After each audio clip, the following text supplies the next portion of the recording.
Hi everyone, and welcome to a brand new episode here on Economy.lk for the month of January for the year 2024.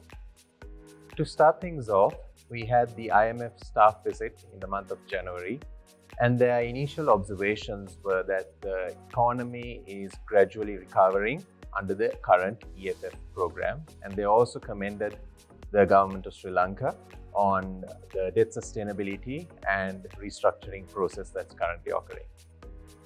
On the fiscal front, what we see is from the month of January to November in 2023, it increased by 56% tax revenue to 2.5 trillion rupees compared to around 1.6 trillion rupees for the year 2022, January to November. And on the expenditure side, for the year 2023, from January to November, we saw the figure at around 4.7 trillion rupees, a significant increase as well, compared to the 3.6 trillion rupees in the year 2022, January to November. However, what we see here is that tax revenue has increased by about 56%, whereas expenditure has increased by about 20 to 30%. So the rate of increase in revenue is much higher than the rate of increase in expenditure. And also on the PMI side, for manufacturing and services, both recorded above 50 in the index for the month of December, indicating that the sectors are to grow. However, for the construction industry, PMI was recorded at 44, indicating the sector is still contracting. And then on the monetary side, what we saw in January was that the Central Bank of Sri Lanka maintained policy rates as they foresee that the market rates there's more room for the market rates to come down. And with these monetary policy rate being held at the same rate, what we also saw was that AWPLR is still hovering around the 12% mark. And also the Central Bank for the months of October, November and December were purchasing foreign currency from the market.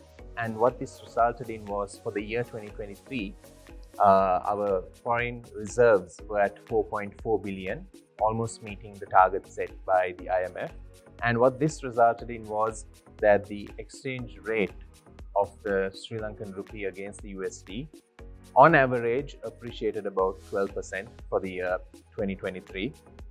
And then on the global side, what we see is there are 76 elections happening around the globe, most importantly in the US and in India.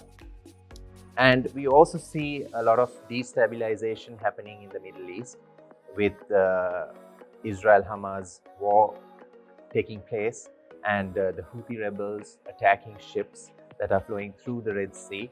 So what we see is there's a volume drop in the number of vessels passing through the Red Sea, and there's a volume increase of vessels passing through Cape of Good Hope in South Africa. With this, rates have increased, but of course, revenues for the Colombo port have increased and the activity levels have gone up. On the global growth side, what we see is from the World Bank publications and IMF publications, South Asia is to grow at the fastest pace in any region, followed by Southeast Asia and the Middle East as well. So what we see is to Sri Lanka, to the north of Sri Lanka, to the left and to the right, regions are growing. So Sri Lanka has a lot of potential in that case. And also with that, what we have to understand is, coming back to the geopolitical aspect of things, with these 76 elections around the globe, 4.2 billion people are participating. It is very important to understand the political economy of the global arena, which may have direct and indirect impacts to Sri Lanka.